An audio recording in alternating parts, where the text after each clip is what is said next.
He thought his dog had wandered off for a deer trail. But when Sergeant Dean Hartley found Ranger curled up around a child in the woods, something broke inside him. Because the girl didn't cry. She didn't scream. She just whispered. He said I'd be safe with him. Like last time.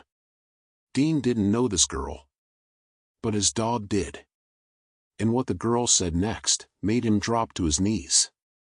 Dean Hartley was a creature of routine. Up at 0530. Boots on by 0543. Coffee in hand by 0600. And by 0610, Ranger was always back at the porch, muddy paws, tongue lolling, tail wagging just enough to say all clear. But today was different. The cup was warm in his hand. The forest was quiet. Too quiet. He stepped off the porch and scanned the tree-line. "Ranger," he called. Nothing. Just mist. No paws thudding on the packed earth. No jingle of the old ID tag on the collar. He tried not to panic. Dogs wander. Even the best trained ones. But not Ranger. Ranger was different. He'd been trained for deployment, one of the few dogs certified for both search and rescue and combat zone stabilization. He never missed a check-in. Dean grabbed the emergency whistle from the hook by the door and gave a sharp, low-frequency burst. Still nothing. His gut tightened. By 0630, he was dressed, gear on, satellite phone clipped to his vest, and a GPS beacon in hand. He locked the cabin and headed into the woods. The trail Ranger usually ran was well-worn, a loop they'd established together since their return from overseas. It crossed a dry creek bed, turned at a sun-bleached boulder, and curved toward the outer ridge. Nothing out here ever surprised them. Until now. A half-mile in, Dean saw something in the dirt. Paw prints. Fresh. But then, smaller ones too. A second set. Not a dog's. Human. Child-sized. Leading off the main trail. He knelt, tracing them with a finger. His military brain kicked in. Gait spacing. Weight distribution. Whoever it was, she'd been barefoot. Light. Hesitant. And the prints overlapped with Ranger's. The dog had found her. And hadn't come back. Dean rose. Followed the tracks off trail. The woods thickened. Branches low. Dead leaves everywhere. The trail curved down a slope and into a dense pocket of pine. And there, between two fallen logs, he stopped. Ranger lay curled around something. At first, Dean thought it was just a pile of cloth. But then it shifted. A small girl, maybe 9 years old, wrapped in a torn blanket and pressed against Ranger's chest like he was a lifeline. Her arms were looped around his neck. Her face buried in his fur. Dean froze. She looked up slowly. No fear. Just wide, steady eyes, the kind that had seen more than they should have. He crouched, softening his voice. "Hey there. I'm Dean. That's my dog, Ranger." She blinked. Then whispered. "I know. He came for me again." Dean's breath caught. Again? He checked for injuries. She didn't flinch. Didn't move. Just stared. Ranger didn't budge either. He looked at Dean once, then back at the girl. A shield. Dean reached slowly into his pouch, pulled out a water bottle. "Thirsty?" She nodded. He passed it over. She drank carefully, keeping one hand on Ranger the whole time. "What's your name?" he asked gently. She looked at him, then down at Ranger. And whispered. "Emily." Then added. "He said I'd be safe with him, like last time." Dean felt a chill crawl up his spine. He didn't know this girl. But something about the way she said it, the certainty, made his heart pound. "What do you mean, last time?" he asked. Emily didn't answer. She just looked at Ranger. Then laid her head back down on his fur. Dean stood. He radioed base camp. Unknown child found. No injuries. Tracking possible incident. He kept his voice level. Didn't mention the part where his dog had disappeared on his own. Or that the child claimed to know him. Or that she looked like she'd been in the woods for days, but wasn't shivering, wasn't afraid. Ranger licked the girl's forehead once. Dean whispered, "What are you trying to show me, buddy?" Because he knew that look in Ranger's eyes. It wasn't just instinct. It was recognition. Open. Dean kept one eye on the girl and the other on the treeline. Nothing stirred but the wind. Emily clutched Ranger's fur like it was an anchor. The big dog hadn't moved from his curled position, his chest rising and falling with calm, slow breaths. Dean knelt down beside her again. She didn't flinch. That was the first red flag. Most kids, even the brave ones, were startled by strangers in uniform. "Emily?" She stared right through him. He offered her a protein bar. This is Ranger's favorite. But he's willing to share. That got the tiniest smile from her. She took it. Unwrapped it with care. Split it in two. Gave one half to Ranger. A deliberate, practiced gesture. Dean watched, trying to suppress the knot forming in his chest. "How long have you been out here?" Emily chewed quietly. Swallowed. "Not long," she said softly. "Just since the last time." Dean frowned. "The last time what?" She didn't answer. Instead, she reached into the folds of the blanket and pulled out something that made his heart stop. A photo. Crumpled, faded, but unmistakable. It was of Ranger. Standing beside Dean. From years ago, during deployment. He remembered the moment. One of the few they'd printed. "How did you get this?" he asked, voice tighter than he meant. Emily didn't look up. "He gave it to me." Dean blinked. "Who did?" "The man who left." A silence settled between them, broken only by the occasional chirp of a bird above. Dean's radio crackled faintly, static, then nothing. He didn't answer it. Not yet. Instead, he opened his notebook and scribbled. Name, Emily. EST age, 8 to 10. Found approximate 6:45 a.m. No visible injuries. Claims prior contact with Ranger. Possesses photo predating encounter. Then, almost reluctantly, he wrote. Says, he gave it to me. Dean exhaled and looked at her again. Emily, do you remember your last name? She hesitated. Then, no. Do you know where you live? Not anymore. Were you with someone before this? She nodded. Then pointed at Ranger. Dean glanced at the dog. His canine partner stared at Emily with that same unreadable look, not just alertness. Recognition. A bond. One that hadn't formed in a few hours. This was older. Dean stood and turned in a slow circle. The woods weren't familiar, not in the way they should have been. And the tracks? Now that he looked again, they weren't leading deeper into the woods. They were circling. Looping. Like someone, or something, had been trying to stay hidden. He crouched again. Emily, I need to take you back to my cabin. It's safe. You can rest there. Clean clothes. Food.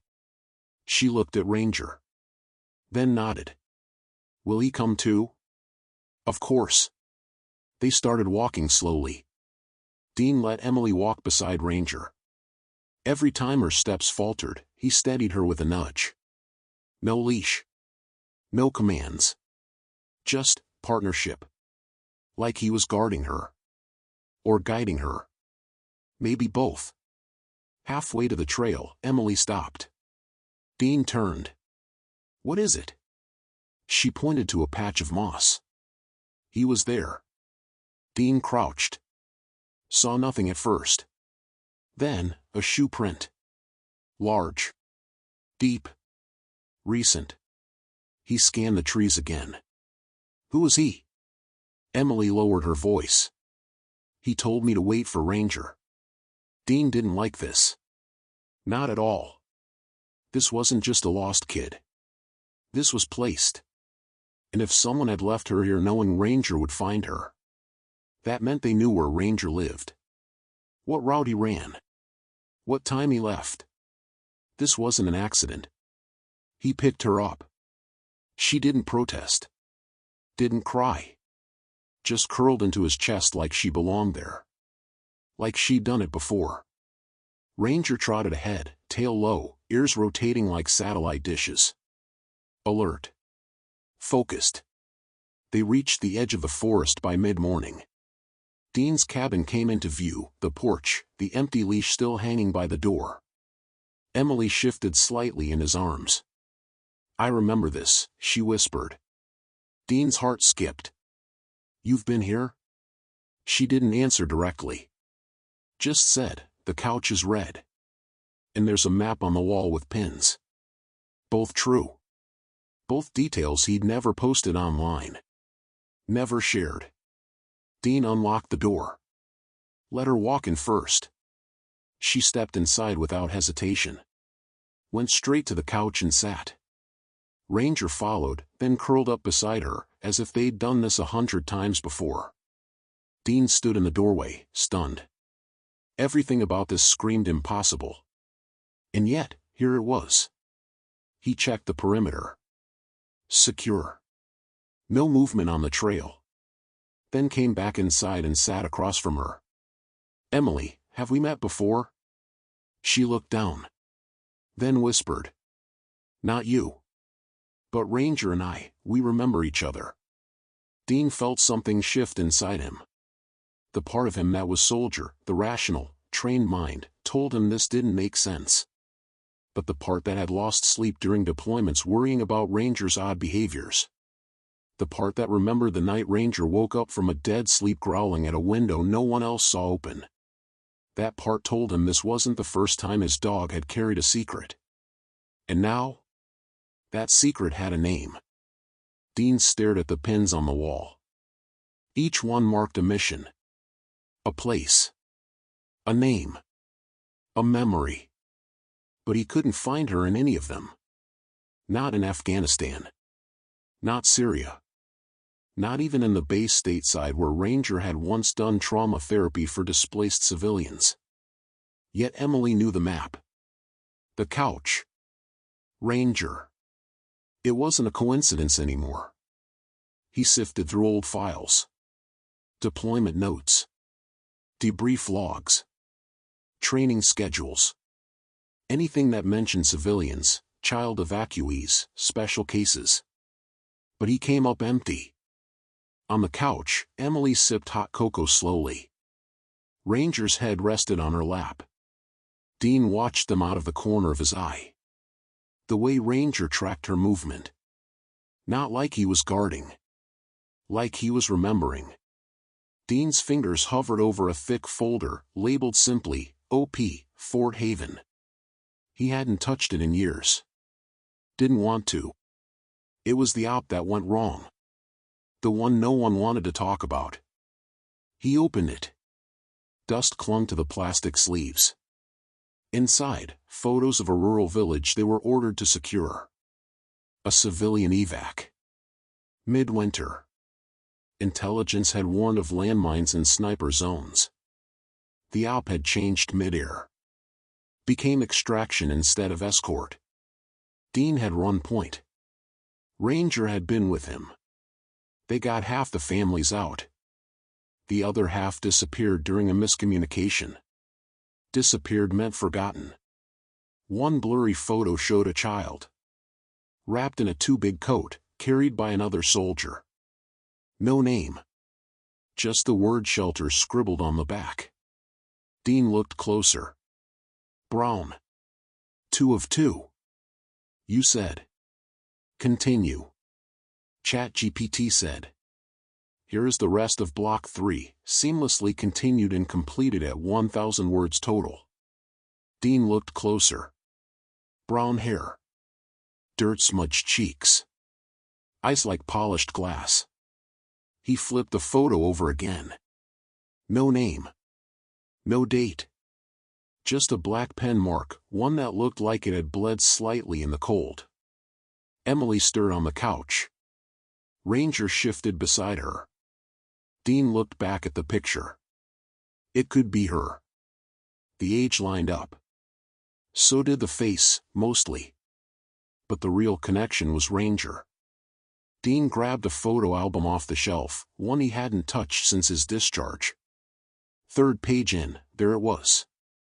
Ranger, younger, leaner, lying beside a group of children under a tarp tent. They were laughing. One held his ear playfully. And one looked up at him with wide eyes and a half-eaten granola bar in hand. Emily?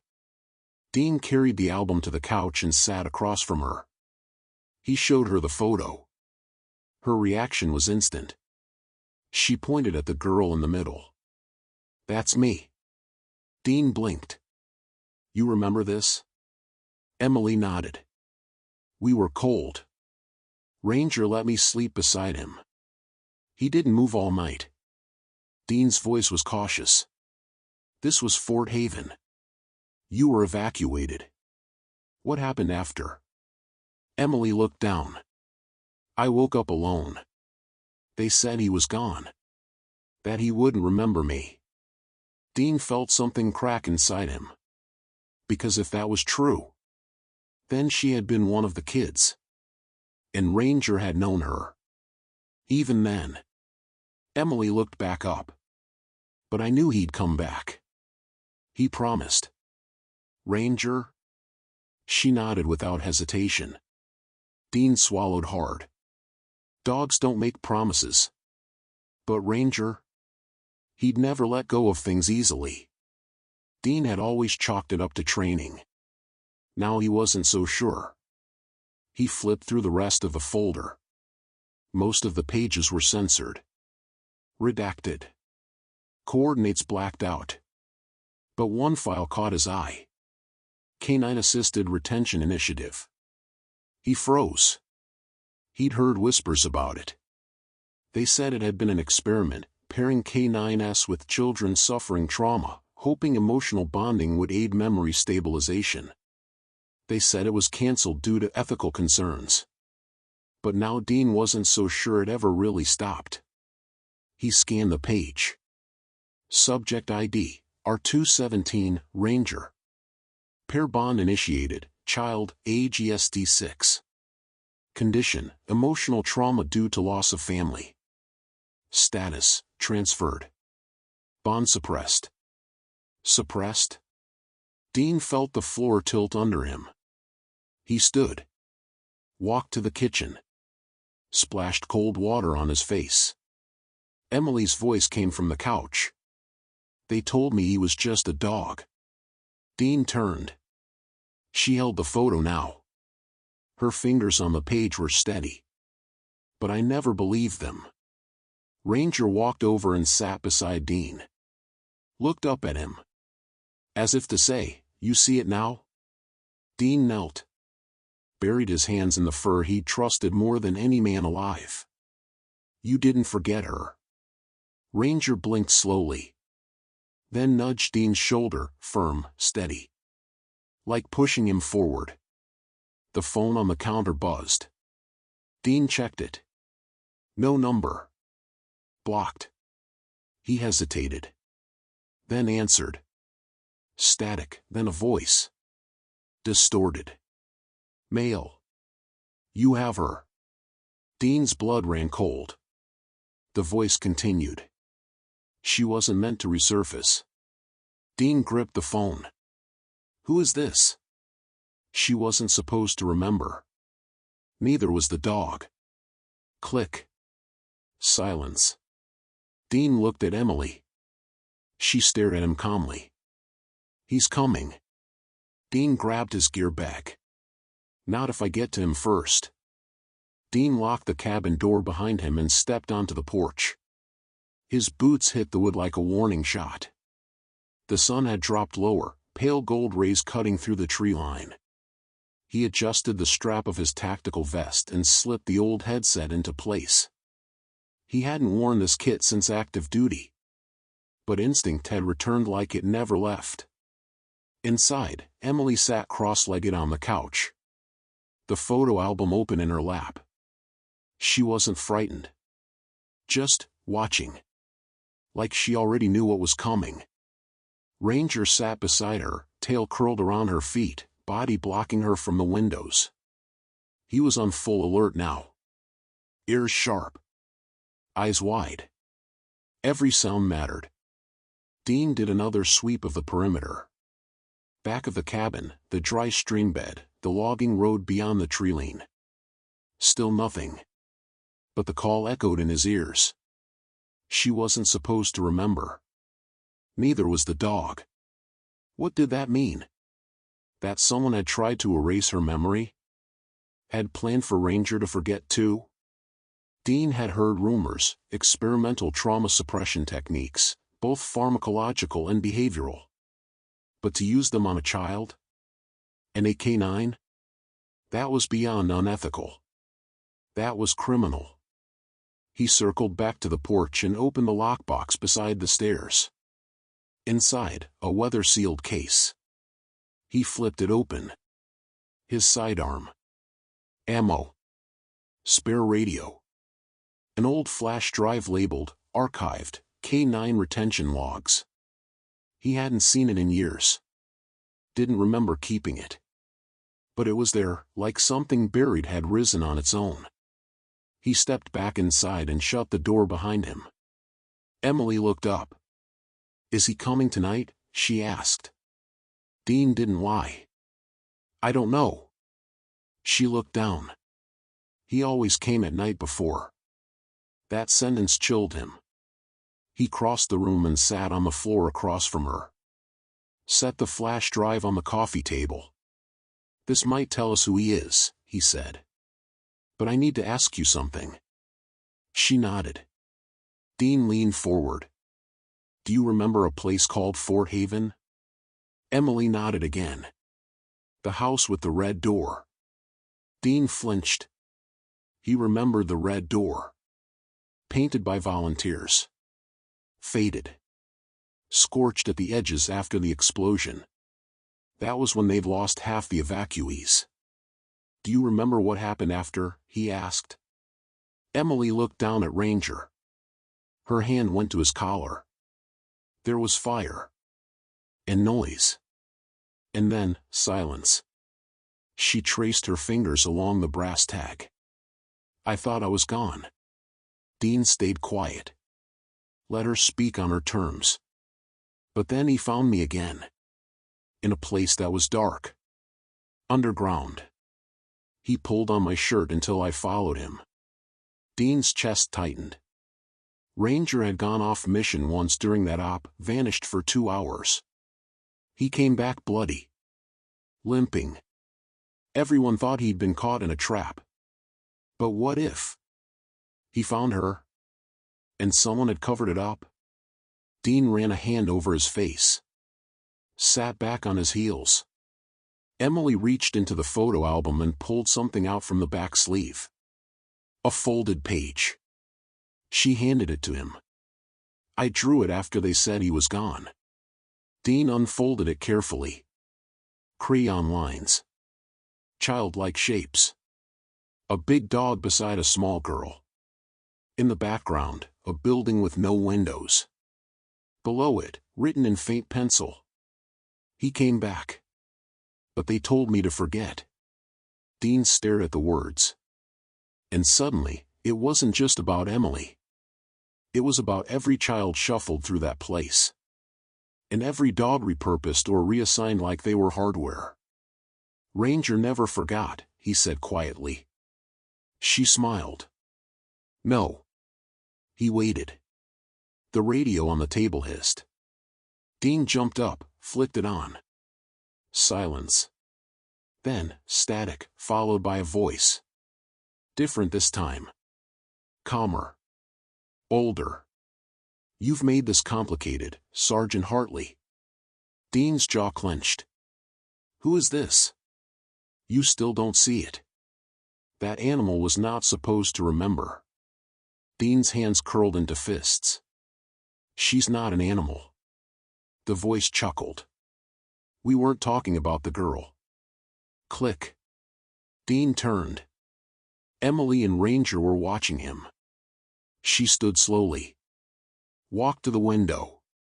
The man with the quiet voice is nearby, she said. Dean nodded. Then took the flash drive and plugged it into his laptop. The folder opened instantly. Dozens of logs. Dates. Notes. Videos. One labeled. Session 4, R217/Subject E. He clicked play. A grainy video loaded. A child sat in a padded room. Eyes wide. Silent. Ranger entered from the left side, tail wagging gently. The child, Emily, lit up. Ran to him. Collapsed into his fur. Off-screen, a voice noted. Pair bonding confirmed. Disruption not advised. Memory link exceeds projections. The screen cut to black. Dean stared. The implications were brutal. They hadn't just tested behavior. They counted on the dog forming an emotional link strong enough to overwrite trauma. Then they tried to break it. He shut the laptop. No more hiding, he muttered. He walked to the wall and took down the map. Pulled out a red pin. Stabbed it into a spot deep in the northwest woods. That's where they took the ones they wanted to forget. Emily looked up. You're going back? Dean nodded. Not alone. Ranger stood. So did Emily. Outside, the wind picked up. Branches shifted like breath. And far off, just at the edge of hearing, a second dog barked. Low. Rough. Dean turned toward the door. They weren't the only ones who remembered. Dean had to cut a path through brush just to get the SUV moving. The old trail wasn't even marked on civilian maps anymore. Only those who had been there would remember it existed. And even then, most had tried to forget. But Dean had the pin. And the flash drive. And Emily. She didn't say much during the drive. Her eyes stayed fixed on the treeline. Her hands fiddled with the drawstrings of the hoodie Dean had given her. Ranger stood between them, head high, his body tense like a drawn bowstring. Every snap of a twig made his ears twitch. They passed an old hunting sign, the words long faded, the metal rusted. Dean remembered that marker. 2 miles out from the site. He eased his foot off the gas. Emily, he said softly, you sure you want to do this? She nodded without hesitation. I need to see it. He wants me to. Dean didn't ask if she meant Ranger. He knew she did. And somehow, that made more sense than anything else. A clearing opened to their left. He pulled in, killed the engine. Silence settled. Even the birds had gone still. Emily opened the door before he could stop her. She stepped onto the dirt with bare feet, as if this was familiar ground. Ranger followed instantly. Dean strapped his rifle across his chest and followed them down the narrow, vine-choked trail. The facility was a ghost. Its outer shell, concrete and iron, had been swallowed by time. Vines crept through cracks in the walls. A faded insignia on the door read, Section 8, Retention Lab. Emily stood in front of it, unmoving. Then she reached out and placed her hand on the steel. He scratched it here, she whispered. Dean stepped closer. Ranger sniffed the spot once. Then sat. Dean leaned in. There, just faintly, claw marks. Like a dog trying to dig through steel. They found a keypad beside the door, the kind that should have rusted into junk. Dean tried a code. Didn't work. Emily moved beside him. Pressed 4 buttons, slow, deliberate. Beep. Green light. Door hissed. Opened 2 inches. Then stopped. Ranger shoved his weight against it. It creaked further. Enough for them to slide through. Inside, cold. Not temperature, memory. Dean had walked halls like this before. Facilities meant to look like clinics but felt like prisons. Fluorescent lights flickered overhead. Emergency power still humming, somehow. The hallway bent left. Emily led the way. No hesitation.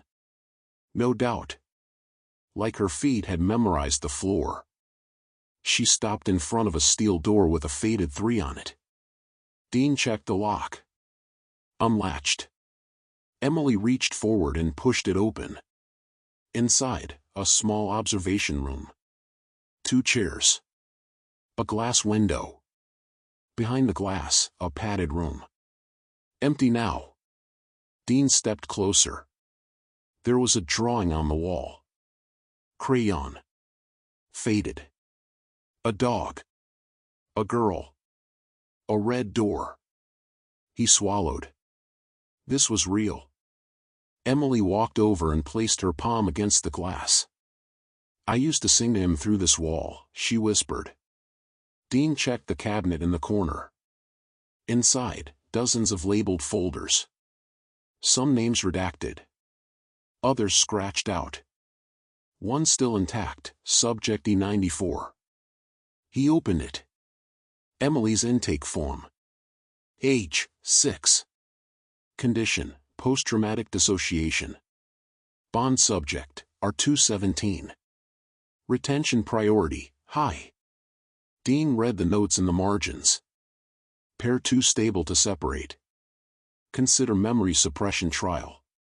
Dog shows refusal to disengage. Result, unpredictable. His hands shook. They had tried to erase both of them. Force the bond to break. Then bury the remains. But Ranger hadn't allowed it. He'd waited. Carried the memory like a mission. Until now. A noise behind them. Footsteps. Not from the way they came. The hallway beyond the chamber door. Dean raised his weapon, flicked the light to max. Ranger growled low. Emily grabbed Dean's hand. It's him. A shadow appeared at the far end of the hallway. Tall. Civilian clothes. But the way he moved, measured, predatory, told Dean all he needed to know. Not a researcher. Not a medic. A cleaner. The kind they sent when a project was labeled sensitive. The man spoke. You shouldn't have come back, Sergeant. Dean stepped in front of Emily. Ranger braced at his side. I didn't come back. They did. The man's eyes fell to the dog. Then the girl. He sighed. This isn't going to end the way you think. Dean's voice was like ice.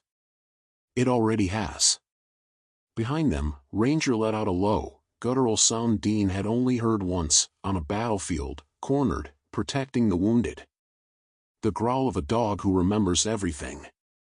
And forgives nothing. The man's voice was steady, but hollow.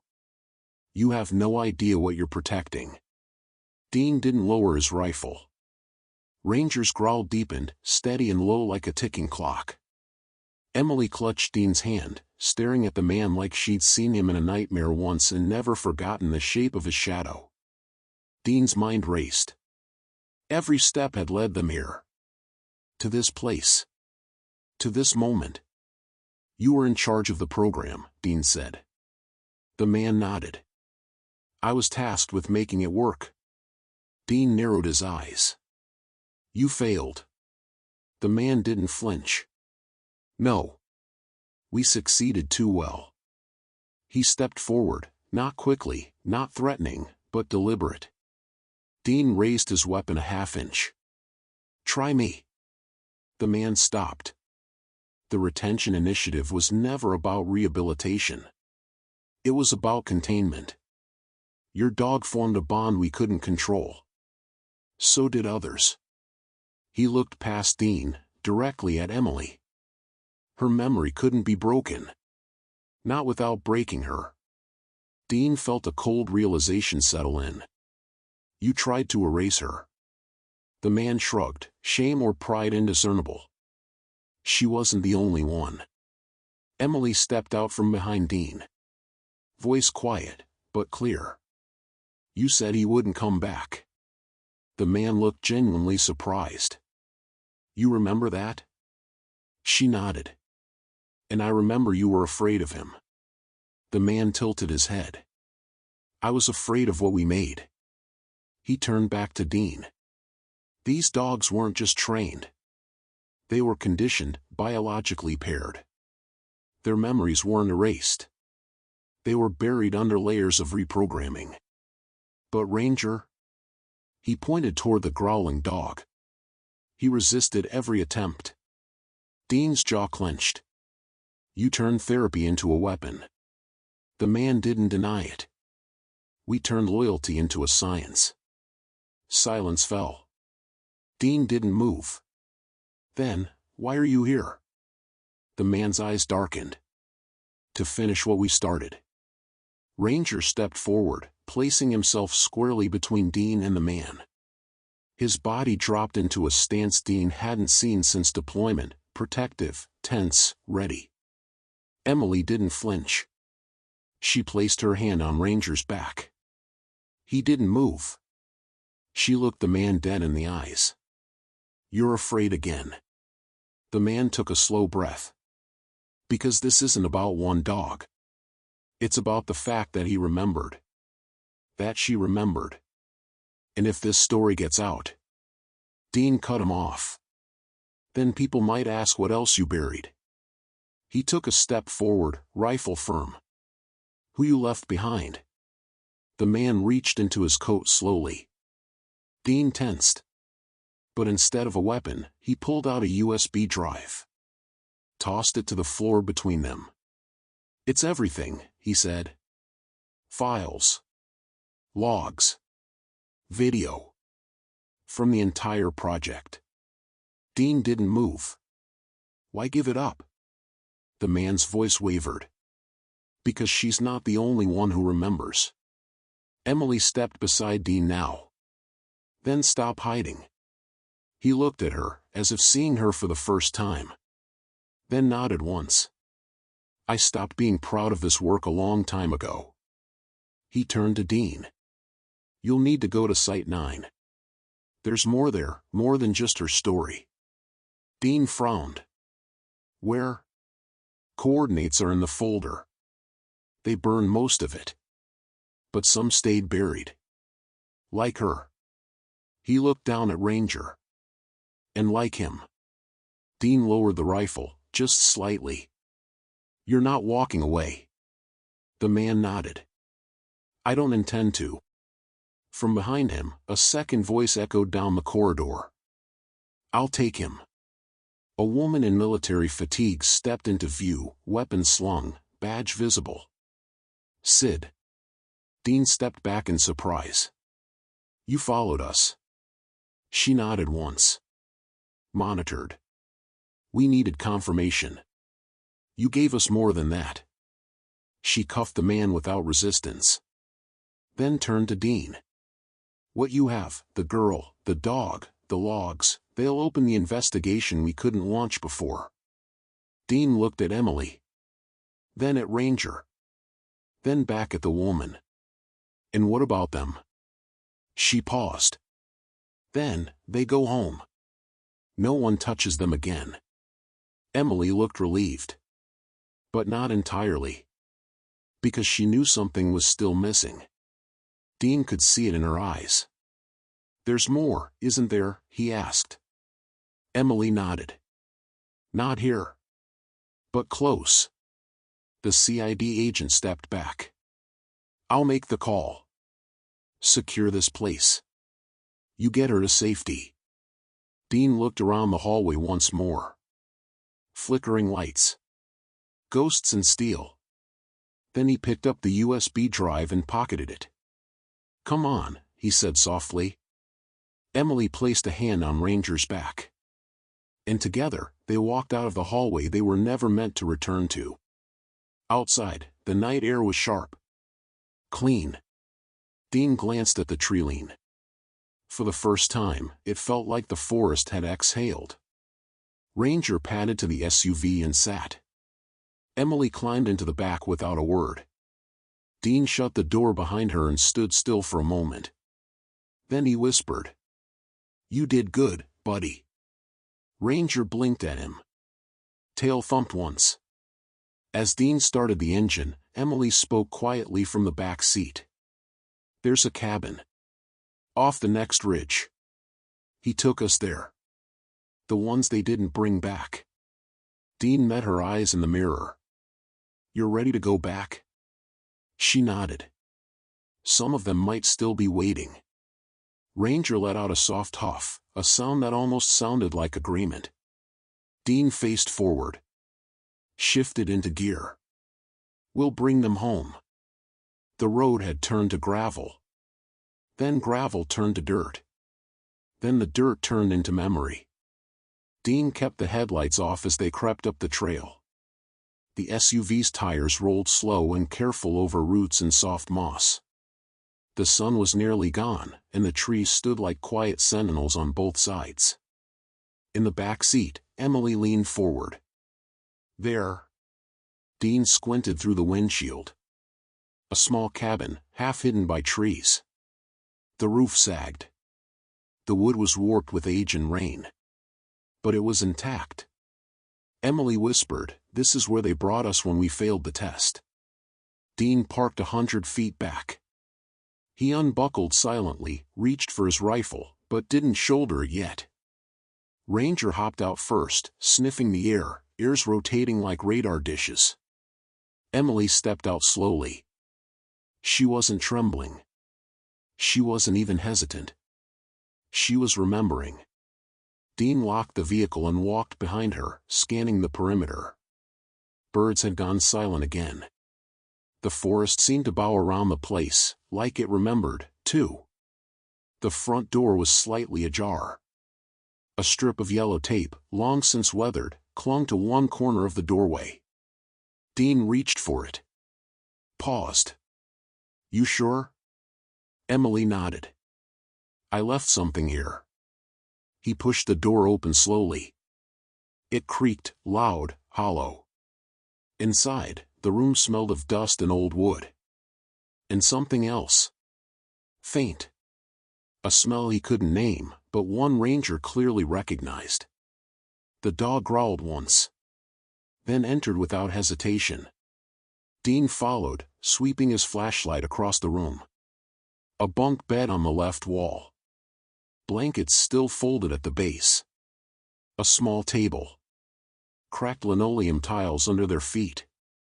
A wooden chest in the corner, slightly open. Emily crossed the room before Dean could stop her. She knelt beside it. Lifted the lid.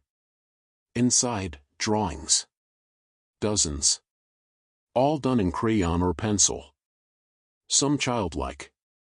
Others, disturbingly detailed. Dean stepped closer.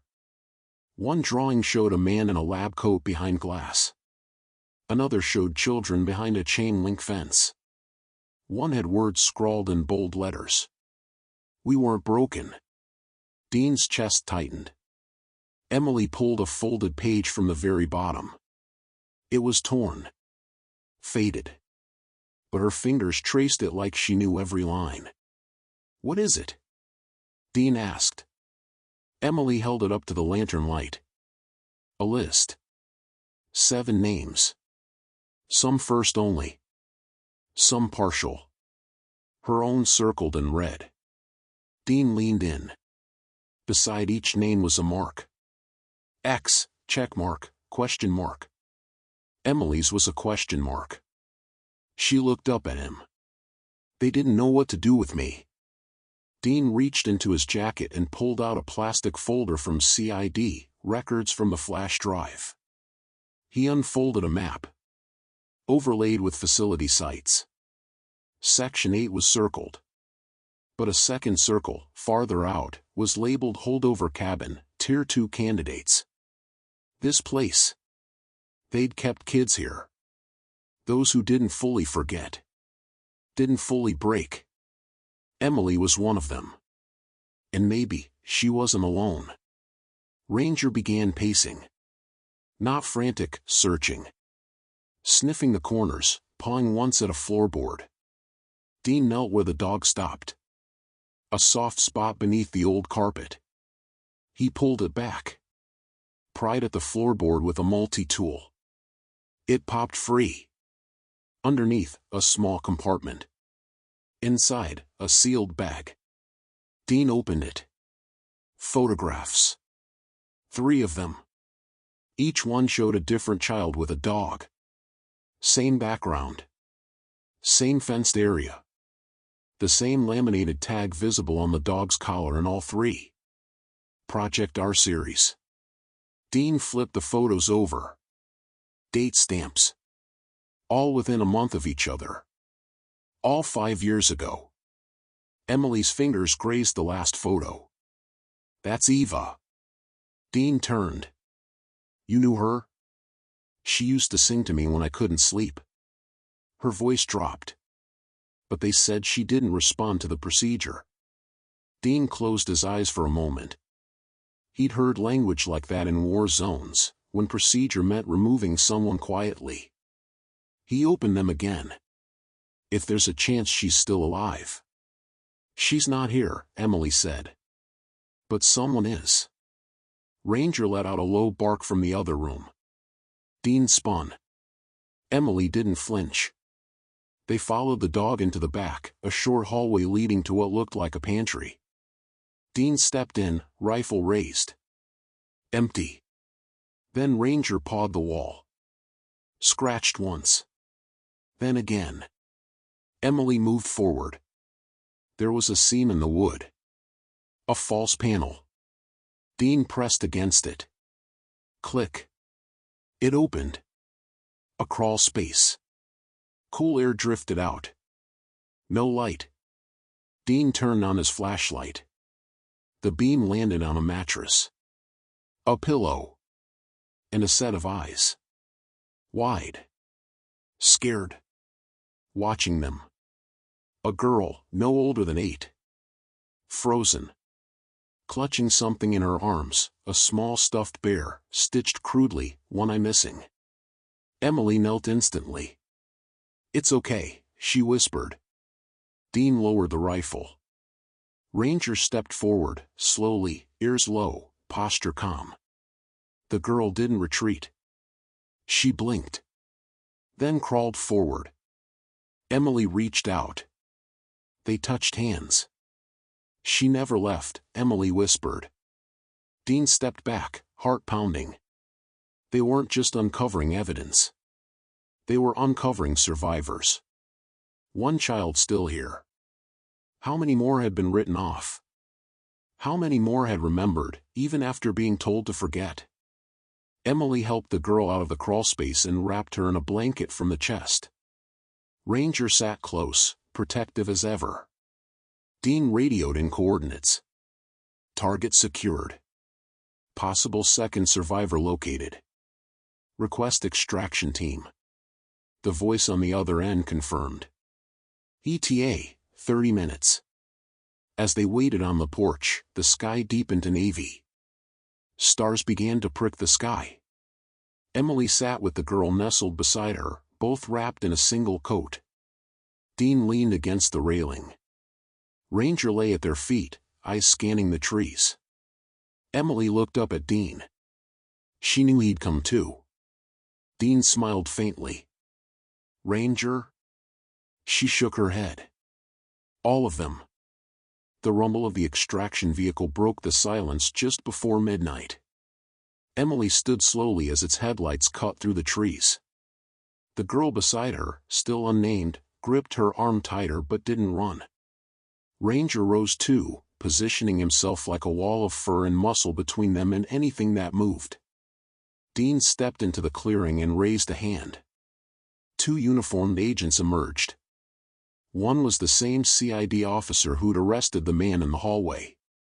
She didn't speak at first, just took in the sight of the cabin, the children, and the dog standing watch like a sentinel from another time.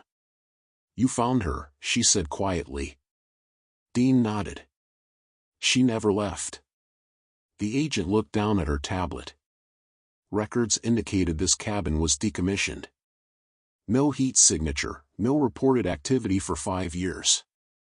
"She survived without being found," Dean said. "Because they never really looked." The agent sighed. "The others?" Emily answered this time. "There were more. But they didn't all make it."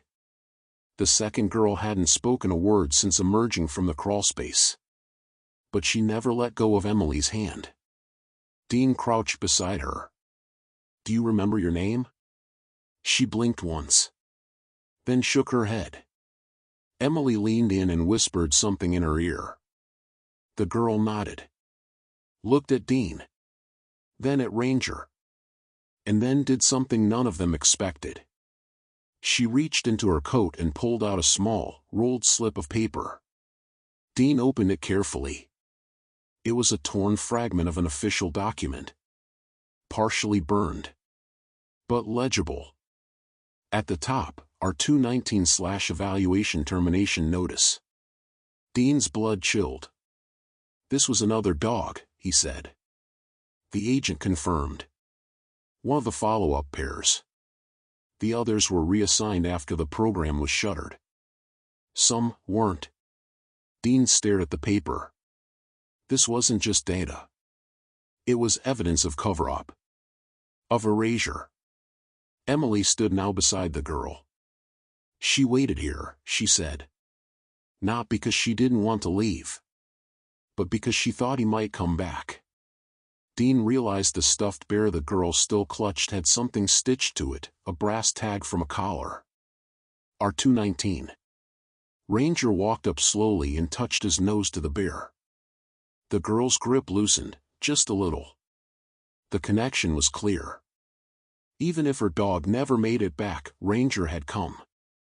One of his own. And somehow, she knew. The agent stepped forward with blankets and a medical kit.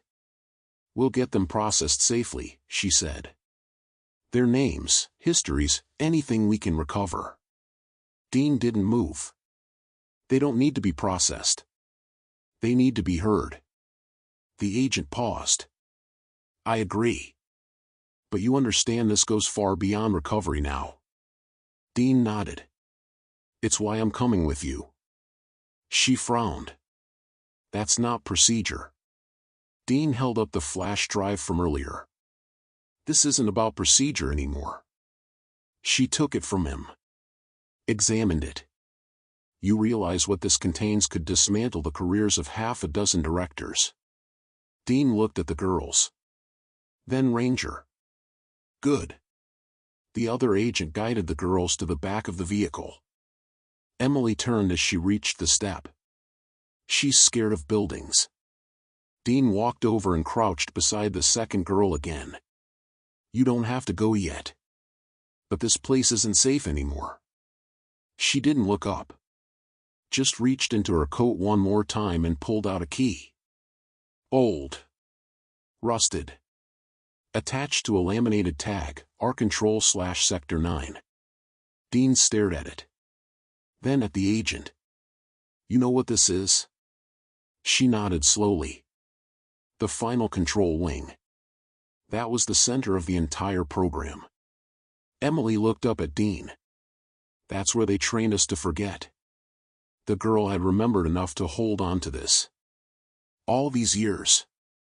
Buried, hidden, protected. Ranger barked once, soft but firm. As if confirming what Dean already knew. They weren't done. He stood and turned to the agent. "We'll help bring them back. But then I'm going to Sector 9. You won't be cleared for that. Then clear me." She didn't argue. Didn't threaten. Just looked at Ranger. Then nodded once. I'll make the call. Back in the vehicle, Emily and the girls sat wrapped in the same blanket. Ranger sat between them like a guardian. Dean climbed into the front passenger seat. As the engine started, the old cabin faded into darkness behind them. But it hadn't let go. Not entirely. Because Emily reached into her coat pocket and took out one final drawing, folded small. She handed it to Dean. He opened it. A crayon sketch. 3 figures, 2 girls, 1 dog. Below it, written in neat child handwriting. We remember. And we wait. Dean swallowed hard. Then looked back at Ranger. The dog stared straight ahead. Unmoving. Focused. Dean whispered, "You ready for the last door?" Ranger blinked. And thumped his tail once. The path to Sector 9 wasn't on any map. Even the CID agent who drove them in an unmarked government SUV relied on handwritten notes, not GPS. The road curved like it was trying to forget itself, overgrown, winding, ending at a sheer wall of concrete built into a hillside. A rusted plaque read, "Research Division, Retention/Control." And beneath it, in red letters almost lost to rust, Sector 9. Dean stepped out of the vehicle and into the fog. The metal key Emily had carried clinked in his palm. Cold. Heavy. Ranger stood at his side, unmoving. Emily approached slowly, the younger girl beside her. Dean glanced at her. "You sure you want to go in?" Emily looked straight at the door. "I remember this place," she said softly. "But it doesn't own me anymore." The agent pulled the security panel's rusted flap open. Dean slid the key into the lock. It didn't resist. The mechanism clicked with a groan, and the steel door unsealed with a hiss. Ranger was the first to step forward. The air that escaped from inside was stale, not rot, but sterility. Like a tomb sealed with bleach. The corridor ahead descended into the hillside. Concrete. Steel reinforcements. Faint glow from emergency lights powered by an aging battery pack. As they moved deeper, the walls narrowed. Dean's boots echoed off the floor, his rifle strapped tight across his back. Emily held the younger girl's hand. Ranger never wavered. They passed through 2 more bulkheads. Each had to be opened manually, old will locks, bolts rusted in place. Dean's muscles ached from the effort. But he kept going. Because something inside him, something old, said this was the final turn. And when they reached the door marked Control, Memory Retention Subjects, they stopped. Emily's breath caught. The girl beside her pulled closer. Dean pressed his palm to the glass window. Inside, a dim room. Chairs. Observation booths.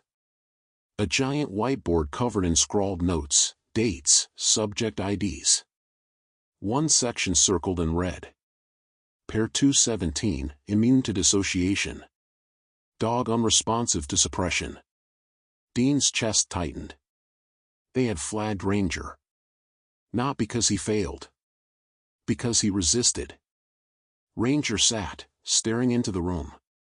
Dean pushed the door open. The air inside hadn't moved in years. A single red light blinked from a security camera in the corner. Long dead, but still watching. Emily walked to the whiteboard. Her fingers grazed the names. Beside hers, a list of entries. Day 7, reattachment continues. Day 12, bond not dissolving. Day 19, subject memory triggers still linked to canine presence. Day 21, remove dog from subject area. Result, distress/refusal to speak. Dean swallowed hard. They hadn't tried to help her. They tried to test her. A filing cabinet stood beneath the board. Locked. Dean pried it open with his knife. Inside, faded files. Some burned at the corners. Water damage on others. One had a photo paperclip to the front. A young ranger, standing beside two children. Emily was one. The other? Unlabeled. Only a tag hung around the second child's neck, Echo 1. Dean opened the file. The pages were more detailed than anything he'd seen. Full evaluations. Metrics. Charts. Notes. One line stood out. Subjects 217 and Echo 1 formed nonverbal chain memory. Risk of mutual recall. Dean read it again. Chain memory. He turned to the CID agent. They used the dogs to anchor memory between children. She looked stunned. That was never in the briefings. No, Dean said. Because they buried it. The second girl, silent since the cabin, stepped forward. She pointed to the picture. Then to herself. Dean knelt. You're Echo 1. She nodded once. Her voice cracked out for the first time. Ranger was my first word. Silence swept the room. Even the agent had nothing to say. Dean turned to Emily. Her eyes were wide, filling with realization.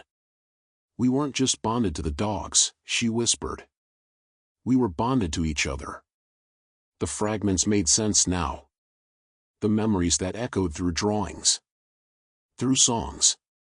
Through the silence. Dean stepped back toward the hallway. There's more down here. The agent hesitated. We're not cleared for this level. Dean didn't stop walking. Then clear us. Or follow me anyway. They passed another hallway marked Lab 3, Behavioral Loopbacks. A metal door. Open. Wires frayed across the floor. Inside, pods. Dean counted 4. Large enough for a child and a dog. One had scratch marks inside the acrylic window. Not random. Patterned. Dean traced his fingers along the grooves. They formed a shape. A crescent. The same mark on Ranger's chest. And the girl's. It wasn't just a bond. It was a design. Ranger sat quietly beside him, watching. As if waiting for Dean to say it aloud. They created you to remember for them. Ranger blinked. Emily whispered, he never forgot. They gathered the records. Loaded everything they could into their bags. Then stepped back into the corridor. The door closed behind them. A seal over the past. But not over the truth. Not anymore. Back outside, dawn had broken. Gray light over the trees. Birds returned to the branches. Emily stood beside Dean, the other girl close behind. Ranger walked to the edge of the hill and looked out over the forest. Dean followed. He didn't say anything. He didn't need to. Because this was no longer about forgetting. It was about remembering, together. The hearing room wasn't meant to hold this many people. But once the story leaked, once the photos, files, and testimonies surfaced, the public wanted to know. Needed to. Dean stood behind the podium in his uniform, though long since retired. His chest bore no medals today. Just a simple name tag. Hartley. The cameras flashed as he stepped forward. He adjusted the mic.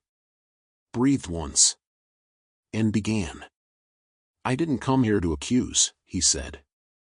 I came to tell the truth. Behind him, the large monitor displayed an image of Sector 9, the overgrown concrete entrance swallowed by trees. Gasps rippled through the audience. Dean continued. This is what we were asked to forget. A facility where children were paired with military dogs, not for comfort, not for healing, but for experimentation. He clicked the remote. The next slide showed Ranger. Not today's Ranger, but a photo from years ago. Younger. Clean coat. Tag marked R217. This dog remembered what they told him to forget. He waited. And when the time came, he brought her home. The image shifted again, a crayon drawing, Emily's, scanned from the cabin files. We remember. And we wait. Emily sat behind him, hands clasped with the younger girl, now identified as Lena. She was speaking now, bit by bit. But only to Emily. To Ranger. And that was enough. Dean explained the files. The loopback pods. The code words that masked abuse behind retention and dissociation. He read aloud from one memo. Subjects display resilience to suppression when canine bonds are preserved. Recommend behavioral severance. Another one. Emotional memory proves harder to overwrite than trauma. Risk of permanent recall, high. People in the room wiped tears. Others scribbled furiously. When Dean finished, the room was silent. Then, a slow clap from the back row. A veteran stood. Hat in hand. Saluted Ranger. No words. Just respect. The hearings went on for weeks. Investigations reopened. The military denied involvement at first, then pivoted to compartmentalized oversight. A few names surfaced. Some retired. Some conveniently transferred. But for Dean, Emily, and Ranger, the mission had never been about punishment. It was about memory. And making sure no one erased it again. A month later, they were back at the farmhouse. Emily sat on the porch swing with Lena beside her, watching as Ranger bounded through the field. Dean had converted the barn into a small sanctuary. Not just for dogs, but for survivors. Those with stories that no one had believed until now. One afternoon, a letter arrived. Thick paper. Official seal. Dean opened it slowly. Inside, an invitation. Testimonial ceremony, joint military and civilian recognition. They wanted Ranger. Wanted to honor him. Dean read the letter aloud on the porch. Emily looked up from her sketchpad. He doesn't need a medal. Dean nodded. He already has something better. Emily smiled. He has us.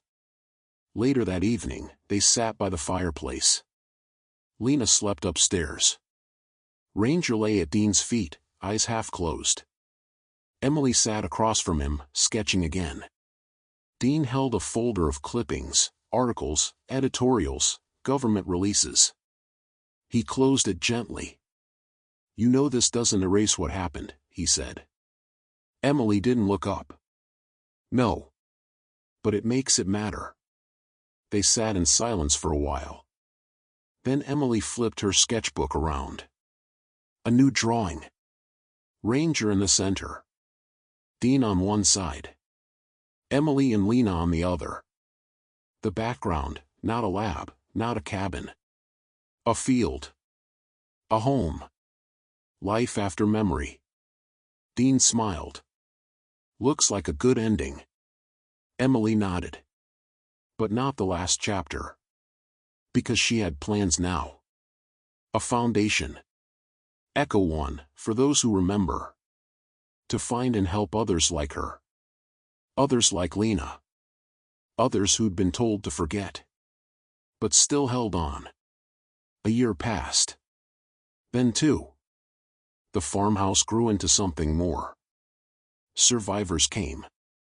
Some brought dogs. Some only brought silence. All found something to hold on to. One spring morning, Dean took Ranger out before dawn. They stood at the edge of the field as the sun climbed over the trees. Dean crouched beside him. You did it, buddy. Ranger looked up. Thumped his tail. Then looked out again. Watching. Waiting. Like always. Dean whispered. We remember. And we wait. And this time, the world was listening.